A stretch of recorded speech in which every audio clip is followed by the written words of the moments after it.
Olá, industriais, esse é o nosso quinto vídeo de análise de conjuntura.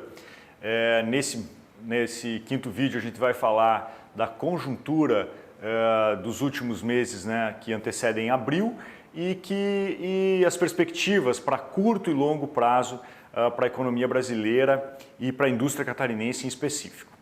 Bom, o primeiro elemento, ou fato novo histórico a ser observado aqui é o empuxo de crescimento que está se revelando na economia dos Estados Unidos e as oportunidades de curto prazo que devem carregar.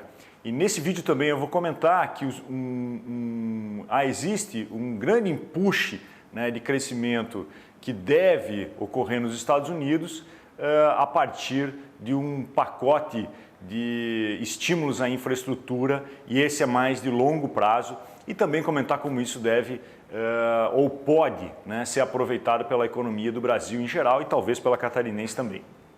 Então, o primeiro elemento, ou os dois elementos combinados de curto prazo são rápida vacinação nos Estados Unidos. Hoje a gente está chegando a 142 milhões de pessoas vacinadas com a vacina da Pfizer em grande medida, que permite imunização apenas com uma dose.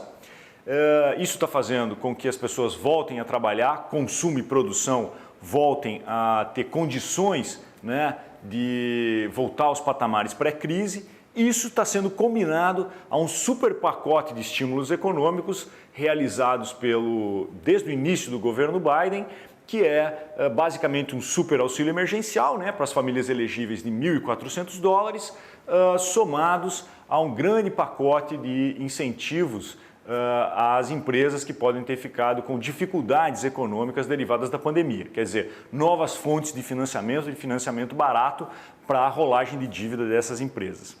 Então isso tem gerado, né, uma situação econômica de forte empuxo de crescimento nos Estados Unidos, o que está revelado nesses, né, dois primeiros gráficos que eu apresento. Então o primeiro deles é dá um termômetro, né, dessa aceleração da atividade econômica lá nos Estados Unidos. Notem, né, a proporção dos pequenos negócios com dificuldades para obter empregos. Vejam que o último dado, que é de março de 2021, está mostrando que as dificuldades para obter empregados está muito próxima ao pré-crise, que era um nível de superaquecimento da economia dos Estados Unidos. Tá? Talvez superaquecimento seja um termo complicado, mas eu diria que era um momento de forte aquecimento da economia dos Estados Unidos. Não é? Aí vem a pandemia e a gente já voltou para os mesmos patamares. Notem que o gráfico segue desde 73, né? Então a gente nunca chegou, a economia dos Estados Unidos nunca chegou a esse nível de dificuldades de obter empregados. Isso significa que ela está realmente aquecendo ou aquecendo rápido.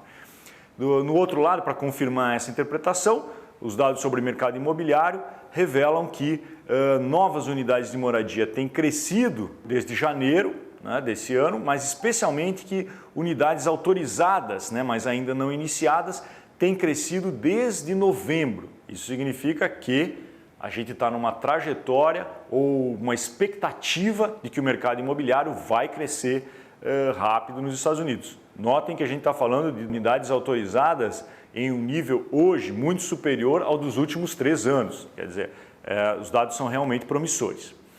Além disso, a gente tem que levar em consideração que a evolução, que o tipo de produto que é atendido, que o Brasil atende, né, para essas demandas que emergem de uma economia em aceleração nos Estados Unidos, são produtos industriais. Quer dizer, a gente exporta muito mais produtos industriais do que de outros setores econômicos aqui do Brasil para os Estados Unidos. Então, esse crescimento de curto prazo gera um conjunto de oportunidades bastante interessantes para a indústria brasileira. Eu deixo esses gráficos para notarem como o nível, né, de exportações de manufaturas é alto e crescente para os Estados Unidos, o gráfico da esquerda, e o conjunto de produtos no gráfico da direita. Quando a gente olha só para a economia catarinense, a gente nota que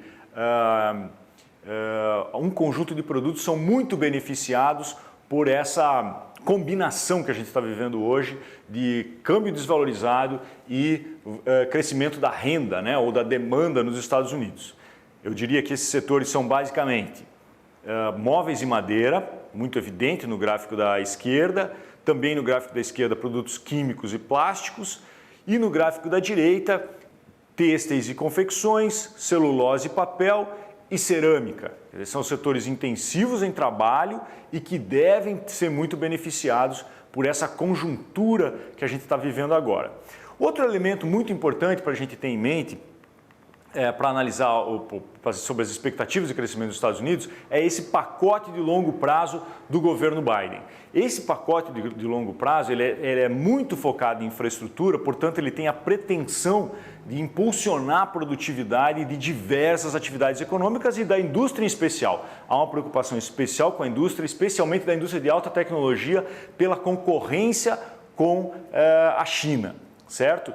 Então esse pacote está muito direcionado a esse setor. Por outro lado, o conjunto de políticas complementares no governo Biden, as políticas econômicas, são interessantes e uma delas em especial é muito interessante para a economia do Brasil, que é a tentativa de elevar o salário mínimo, de dobrar o salário mínimo nos Estados Unidos nos próximos 4 anos. Hoje o salário mínimo nos Estados Unidos é de 7,25 dólares a hora e o Biden pretende chegar a 14,5 dólares em 4 anos. Isso significa um aumento de custos para indústrias intensivas em trabalho, né? E isso deve gerar um desestímulo à produção desses setores nos Estados Unidos, o que pode levar a um aumento do investimento direto externo desses setores intensivos em trabalho para outros países. É aí que o Brasil pode também se beneficiar. Então, fechando esse primeiro vídeo, eu diria que nós temos um grande estímulo de exportações industriais do Brasil em geral e de Santa Catarina em específico, grandes possibilidades de diversificação da pauta de exportações e de diferenciação de produtos nas exportações para os Estados Unidos, porque é uma economia com um potencial de renda alta, que pode abrigar produtos de maior valor agregado, e também que no longo prazo esse crescimento, dando certo o plano, sendo aprovado o plano do Biden no Congresso, deve gerar também estímulos ao investimento direto externo que podem ser aproveitados pela economia do Brasil.